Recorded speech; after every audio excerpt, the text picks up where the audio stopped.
Y a continuación vamos a tener las palabras del doctor José Narro Robles, que nos va a hablar del personaje como parte protagónica de las políticas de salud. Todos ustedes conocen muy bien al doctor Narro. En especial, un servidor le tiene un gran afecto porque es muy parecido al maestro Soberón. Su bonomía, su gentileza, lo que ha trabajado a favor de y sigue trabajando a favor del pueblo de México, tiene un legado también y una herencia muy grande. Así que, doctor Narro, muchísimas gracias por haber aceptado la invitación y le reitero mi aprecio, mi reconocimiento y admiración. Muchas gracias, señor presidente, me abruma usted. Muy buenos días tengan todos ustedes. Saludo a los integrantes del Presidium, al señor presidente de nuestra academia, a los miembros de la mesa directiva y a los socios de la misma, a los colegas que forman parte del panel de presentaciones, a los familiares del doctor Guillermo Soberón, en especial a mi gran amiga Gloria, a los colaboradores, discípulos y amigos del maestro. Para mí es un honor participar en esta sesión extraordinaria que recuerda los 100 años del nacimiento de un gigante de la salud, la educación, la ciencia y la cultura. El doctor Soberón fue un precursor, un innovador, un gran reformador, un tomador de decisiones. Un personaje congruente, inteligente, honesto, determinado, con dotes de liderazgo y por tanto capaz de convocar a muchos, a los más aptos.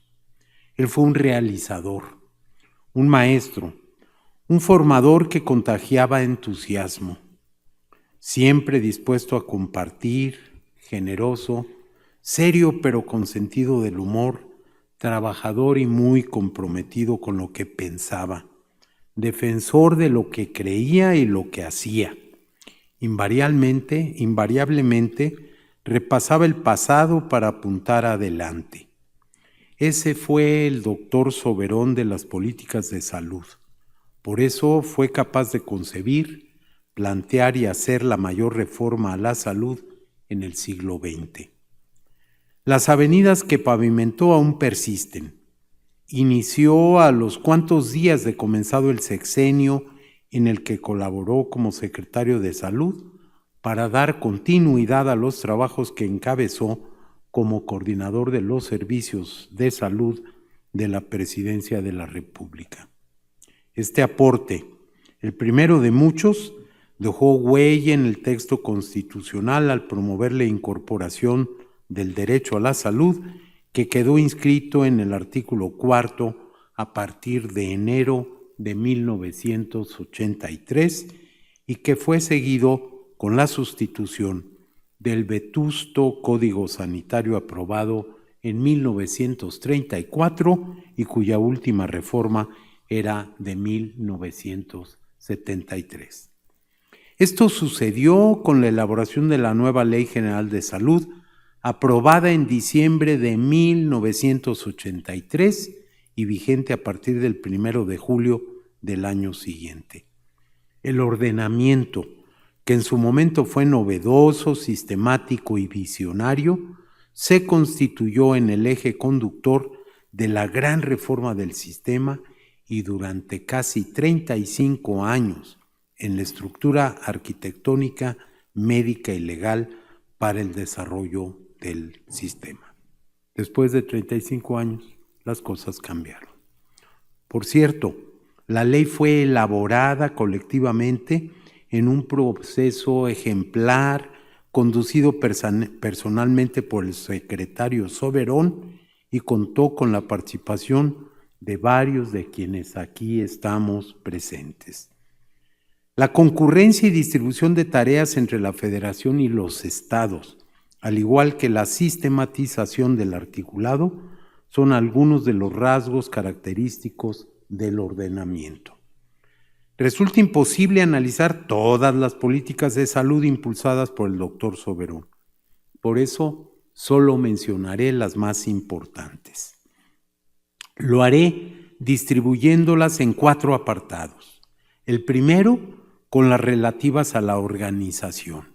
En este sentido refiero 5 políticas. Inicio con la recuperación y el ejercicio pleno de la rectoría de la Secretaría de Salud en la materia. Como su colaborador, fui testigo de su trabajo político para que el ISSSTE y el DIF se sumaran a la nueva manera de ejercer la coordinación del sistema y también de su lucha exitosa para que el IMSS se sujetara al mandato legal, administrativo, técnico y político de la Secretaría. Él contó con el apoyo del presidente y con la estrategia impulsada desde el Gabinete de Salud. Por cierto, vale la pena recordar que 5 de sus colaboradores de aquellos días, en esa tarea, llegaríamos a ser secretarios de salud. Jesús Cumate, José Antonio González Fernández, Julio Frenk, Mercedes Juan y su servidor. 19 años de trascendencia. La segunda tiene que ver con la descentralización de los servicios de salud que prestaban en aquel tiempo tanto la Secretaría como el programa IMSS-Coplamar y que culminó en 15 estados. También me refiero a la relevancia que adquirió el Consejo de Salubridad General a cargo del maestro Bernardo Sepúlveda, que se involucró en tareas relevantes. En adición, recuerdo el papel del Consejo Nacional de Salud y, por último, el fortalecimiento de los institutos nacionales de salud con la creación de un sistema coordinado inicialmente por el doctor Jesús Cumate. El segundo agrupamiento de políticas públicas es el relativo al fortalecimiento y actualización de programas ya establecidos. Para este apartado seleccioné los programas de ampliación de cobertura, apoyo a la industria químico-farmacéutica nacional, planificación familiar, vacunación, lucha contra el paludismo y detección temprana del cáncer cérvico-uterino. El tercer apartado es el relacionado con la puesta en marcha de acciones novedosas. Se trata de numerosas actividades. Solo menciono, por falta de tiempo, 6 de ellas. La primera y la de mayor relevancia fue el diseño, prueba, ajuste y extensión del programa de hidratación oral que, desarrollado bajo su conducción, contó con la participación, entre otros, de los doctores Felipe Mota y Jesús Cumate. En las más de 4 décadas de estar en operación, este programa ha salvado la vida de veintenas de miles de personas. Otra política se refiere a su actuación frente a la epidemia de VIH-Sida en la primera mitad de los años 80, que lo llevó a promover el uso del condón, término que incluso hizo convulsionar a las buenas conciencias.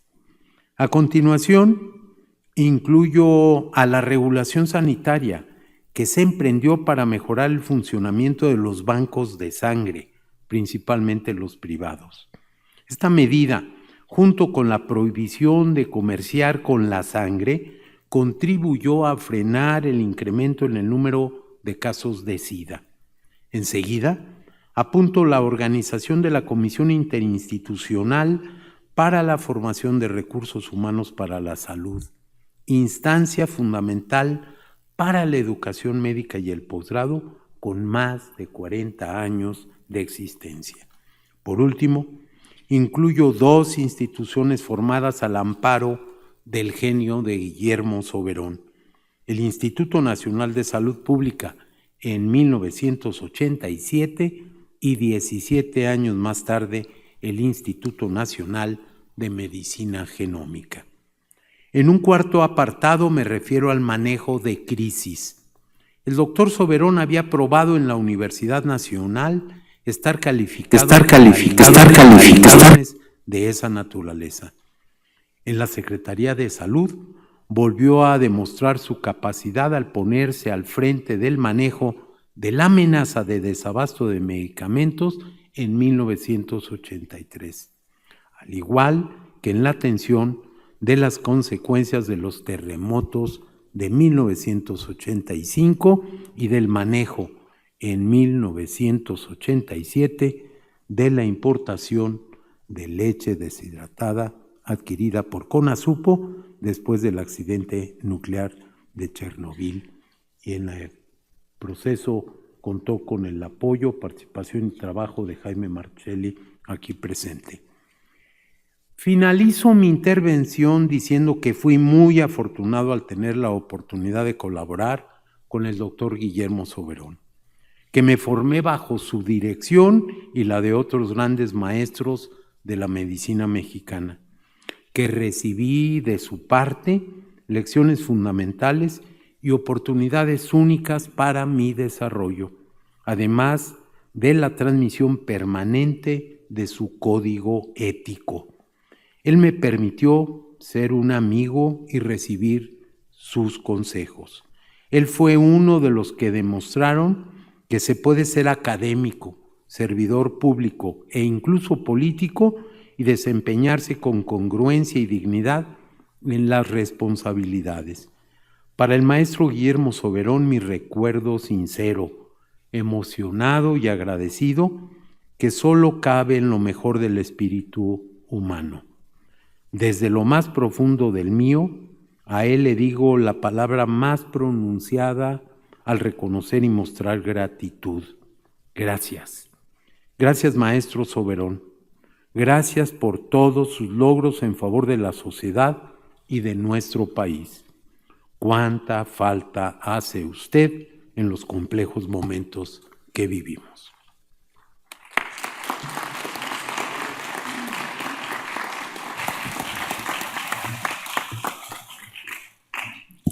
Muchas gracias, doctor Narro, por estas palabras que, bueno, reflejan otra faceta más de la vida del maestro Soberón, y tomo de su discurso una muy puntual.